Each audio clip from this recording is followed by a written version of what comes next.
Kebawah Dulia Maha Mulia Paduka Seri Baginda Sultan Haji Hassanal Bolkiah Muizzuddin Wad Daulah Ibni Almarhum Sultan Haji Umar Ali Saifuddin Saadul Khairwaddin Sultan dan Yang di-Pertuan Negara Brunei Darussalam telah memperkenankan sokongan Majlis Ugama Islam Brunei untuk menangguhkan penghantaran Jemaah Haji Negara Brunei Darussalam bagi musim haji tahun ini. Kementerian Hal Ehwal Ugama dalam siaran akhbarnya hari ini memaklumkan bahawa sokongan bagi penangguhan tersebut dibuat semasa persidangan Majlis Ugama Islam Brunei pada hari Isnin 5 April lalu. Kementerian berkenaan juga memaklumkan ketetapan itu dibuat berdasarkan masih ada kekhawatiran berhubung keadaan penularan pandemik COVID-19 yang melanda dunia pada masa ini. Menurut kenyataan itu lagi, tegahan untuk menunaikan ibadat haji daripada pihak kerajaan wajib dipatuhi oleh semua penduduk dan rakyat negara ini, termasuk yang berhasrat untuk berangkat secara persendirian sama ada dari dalam atau luar negeri. Satu kes import baharu jangkitan COVID-19 dicatatkan hari ini menjadikan jumlah keseluruhan kes 253. Kementerian Kesihatan dalam siaran akhbarnya mengenai perkembangan terkini situasi jangkitan COVID-19 di negara Brunei Darussalam memaklumkan kes ke-253 ialah seorang lelaki berumur 22 tahun yang tiba ke negara ini dari Indonesia pada 6 Jun 2021. Beliau mengalami selsema dan sakit tekak sejak 18 Jun. Penyiasatan dan pengesanan kontak mengesahkan tiada ada kontak terdekat bagi kes baru ini. Memandangkan kes tersebut telah dikuarantin sebaik saja tiba ke negara ini. Sementara itu, 7 kes aktif masih dirawat di Pusat Pengasingan Kebangsaan dengan jumlah keseluruhan kes yang sembuh 243. Kes terakhir jangkitan tempatan COVID-19 dilaporkan pada 6 Mei 2020, manakala jumlah kes import sejak kes jangkitan terakhir tempatan dilaporkan sebanyak 112 kes. 674 orang sedang menjalani pengasingan diri mandatori. 20,191 orang menamatkan pengasingan diri mandatori sejak Mac 2020.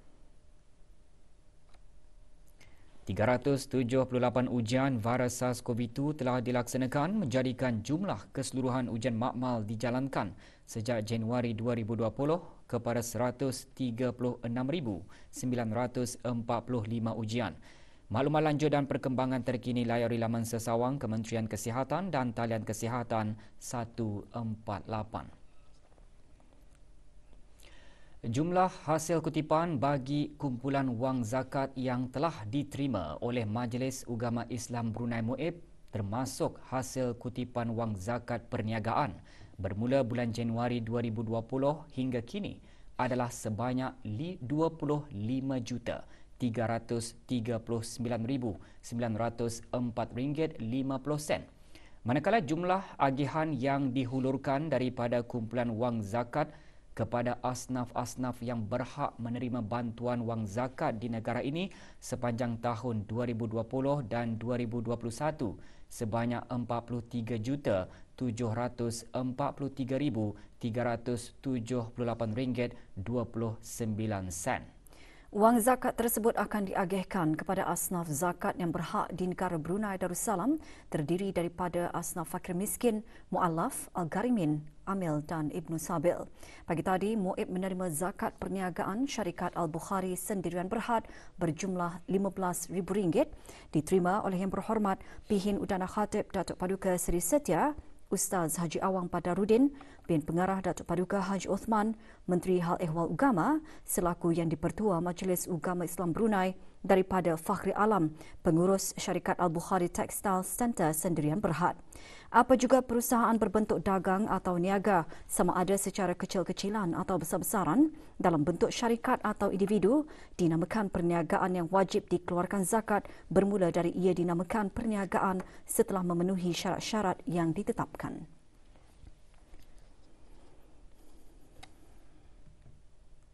Kempen penanaman 2,000 batang pokok bagi Kementerian Kewangan dan Ekonomi serta jabatan-jabatan di dalamnya bermula hari ini. Kempen diadakan bagi mendukung garis panduan protokol hijau yang menggariskan langkah-langkah yang perlu dilaksanakan bagi mengurangkan jejak karbon. Acara diadakan petang tadi di Taman Rekreasi Hutan Simpan Berakas, Jalan Lebuh Raya, Muara Tutong.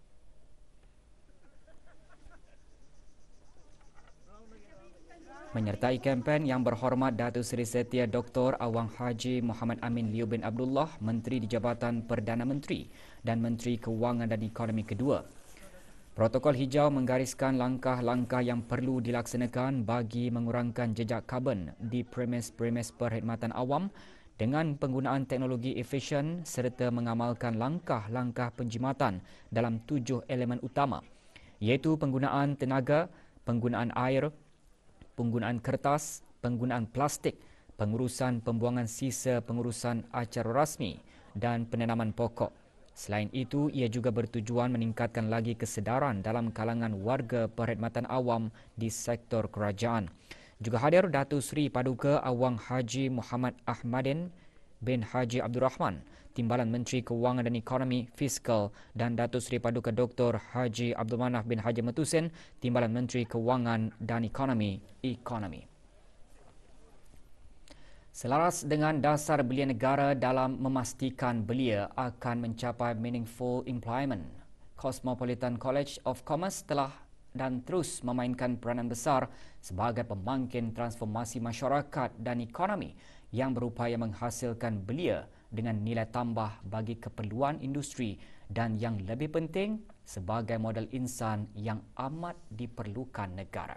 Menteri Kebudayaan Belia dan Sukan berucap pagi tadi pada Majlis Convocation College Perdagangan dan Teknologi Cosmopolitan kali ke-14.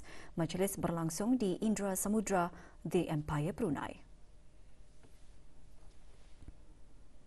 Yang berhormat Major Jeneral Bersara Datuk Paduka Sri Awang Haji Aminuddin Ehsan bin Pihin Orang Kaya Saiful Muluk Datuk Sri Paduka Haji Abidin berkata, tidak dapat dinafikan selaku insan yang sentiasa mencurahkan impak dalam pelbagai bidang yang diceburi, para belia telah dan terus menjadi sumber kebanggaan bagi masyarakat dan negara. Mereka tidak berdiri secara statik atau bertapak secara sendiri. Malah, para belia adalah golongan yang holistik yang terus mencabar diri untuk memberikan sumbangan yang bermakna agar masyarakat sekeliling tidak ketinggalan dalam arus kemajuan yang sedang berlaku pada kadar yang amat pantas.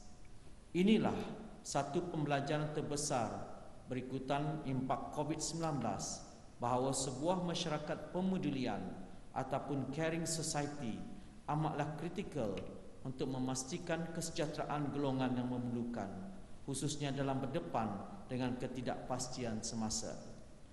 Kepada para graduan, di sinilah peluang keemasan untuk menampilkan diri sebagai pemimpin yang akan menyumbang ke arah masyarakat Brunei yang pemedulian.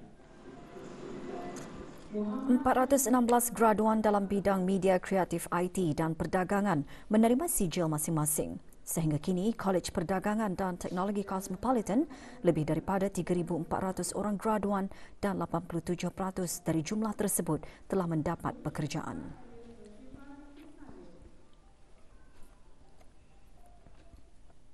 Juraiwara yang bertemakan bersama menjayakan keselamatan perairan dihasrat dapat menjadi wadah interaksi dan komunikasi antara agensi-agensi keselamatan dan penguatkuasaan maritim dengan operator-operator pelantar minyak luar pantai, para nelayan dan operator-operator bot tempatan.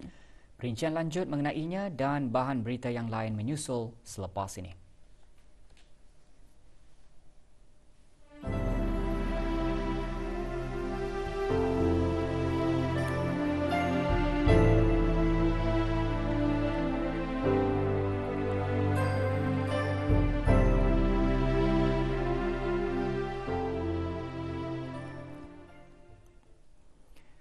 Dynamic Technologies Sdn Bhd dengan kerjasama Konsensus petang tadi menganjurkan dialog blockchain industri pertama di negara ini.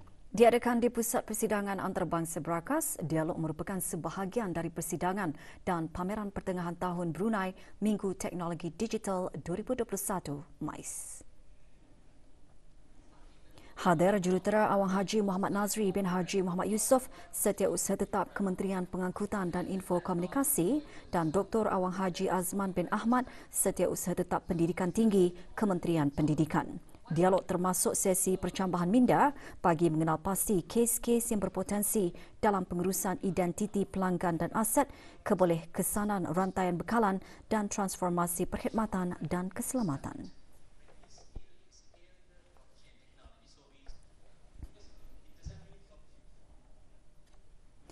Bengkel Coding Conquest 2021 selama 2 hari anjuran Universiti Teknologi Brunei UTB dengan sokongan Kementerian Sumber-Sumber Utama dan Pelancongan berakhir hari ini. Di bawah tajaan pihak berkuasa bagi teknologi info komunikasi AITI dan Grominda Sendirian Berhad sebagai pemudah cara, bengkel merupakan sebahagian dari persidangan dan pameran pertengahan tahun Brunei Minggu Teknologi Digital 2021 MICE. Berlangsung di Pusat Persidangan Antarabangsa Berakas, bengkel meliputi pelbagai topik pembangunan profesional termasuk pengurusan projek, pengatur caraan dan reka bentuk pemikiran yang dikendalikan oleh para pelatih dan mentor dari Gromedia. Objektif bengkel untuk memastikan para peserta dilengkapi dan bersiap sedia bagi hackathon utama yang diadakan Disember nanti bersempena Brunei December Festival.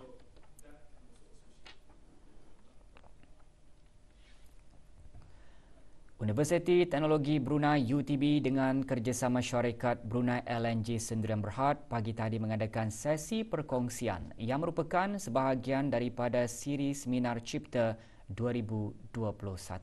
Dengan tema Spreading the Winning Vibes, sesi oleh pemenang Anugerah Cipta Duli Pengiran Muda Mahkota 2021 berlangsung di Pusat Persidangan Antarabangsa Berakas. Hadir Awang Haji Adi Sharmin bin Haji Muhammad Taib, Penolong Naib Chancellor Industri dan Perkhidmatan UTB, Siti Mazulianawati binti Haji Majid, Penolong Ketua Jawatankuasa Seminar Cipta 2021, dalam ucapan alu-aluannya antara lain mengongsikan secara global golongan muda mempunyai kuasa bagi membuat perubahan. Jelasnya lagi, setelah lebih 15 tahun, Anugerah Cipta Duli Pengiran Muda Mahkota terus berkembang dengan pengenalan beberapa kategori baharu untuk melibatkan generasi muda seawal usia 12 atau 13 tahun.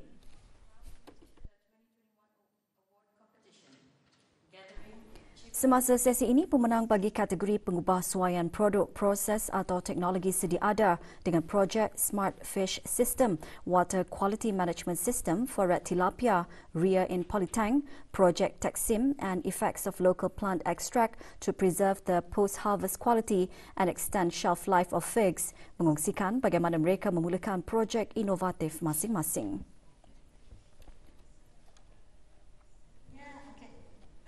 Sementara itu, pelajar dari Pusat Tingkatan 6 Sengkurung, pemenang kedua bagi kategori ciptaan baru atau pengubahsuaian produk, proses atau teknologi sedia ada bagi pencipta muda dengan projek Poseidon pula mengongsikan pengalaman yang diperolehi sepanjang perjalanannya sebagai pencipta. Sesi juga mengetengahkan kreativiti dalam beberapa ciptaan bagi kategori Smart Junior Competition.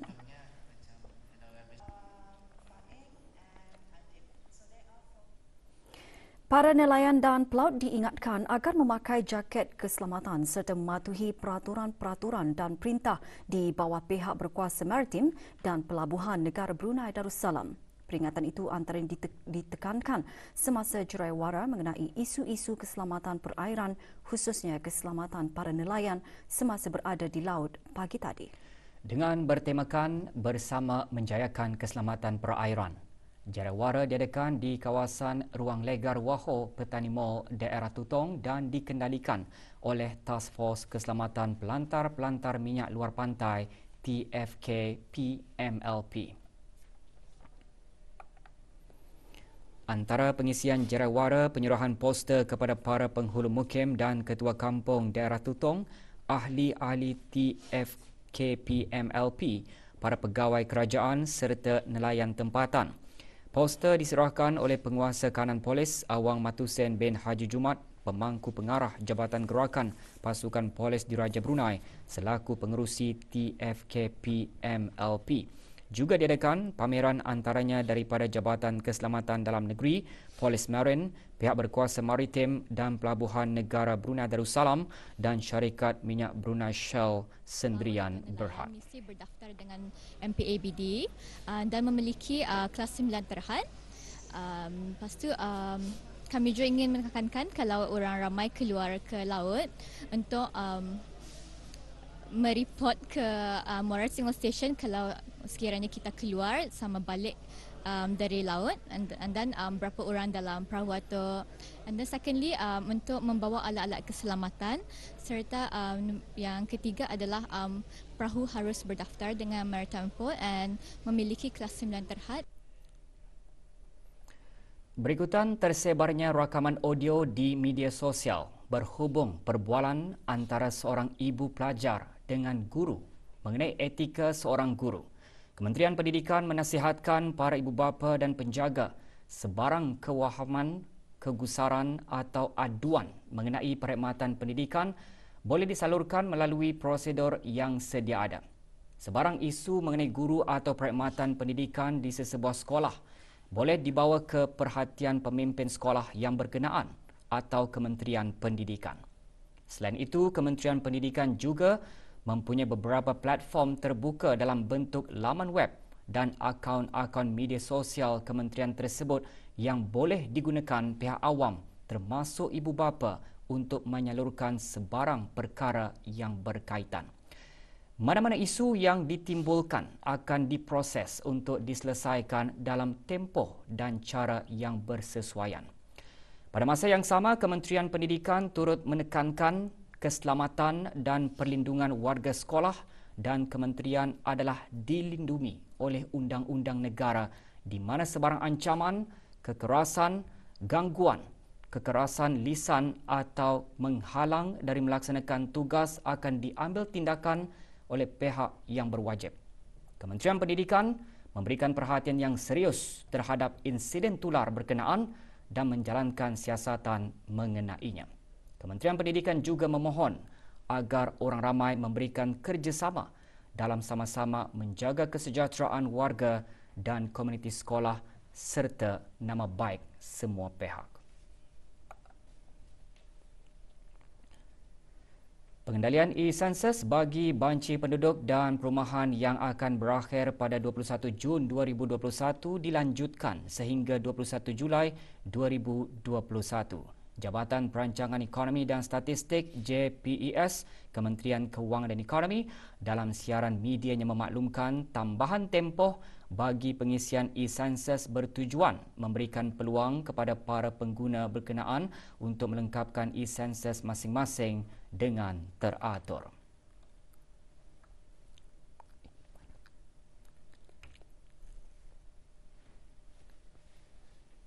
Klinik-klinik e-sensus bagi membantu dalam pengisian e-sensus secara praktikal akan terus dijalankan dan jadual terkini dimaklumkan melalui portal BPP 2021 www.brucensus.gov.bn.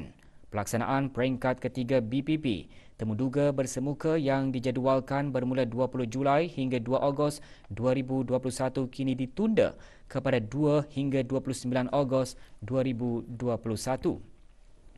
Ketua keluarga atau isi rumah yang memilih untuk temuduga bersemuka digalakkan untuk mencuba pengisian e-sensus dengan mengunjungi mana-mana klinik e-sensus yang sedang berjalan, berjumpa terus ke JPES atau menghubungi talian hotline seperti yang tertera.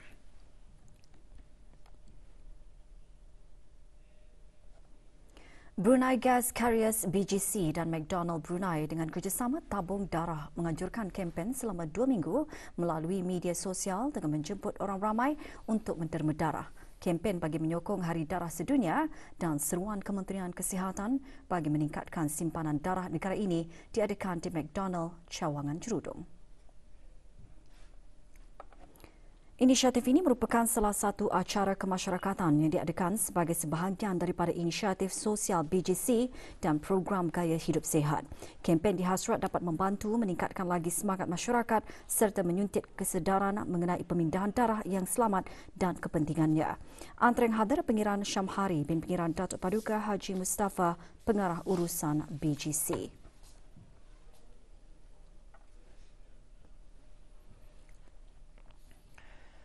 Pasukan PES berpesta gol dalam pertemuan dengan pasukan OKP dalam saingan Liga Futsal Brunei semalam. Perlawanan berlangsung di Dewan Serbaguna, Kompleks Sukan Negara Hassanal Bolkiah, Brakas.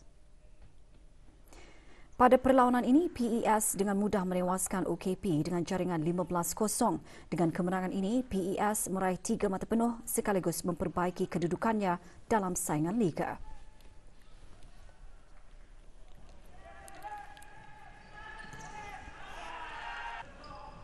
Sementara itu, dalam perlawanan kedua antara Shah United menentang Creative Wall, menyaksikan Shah United menang 3-0.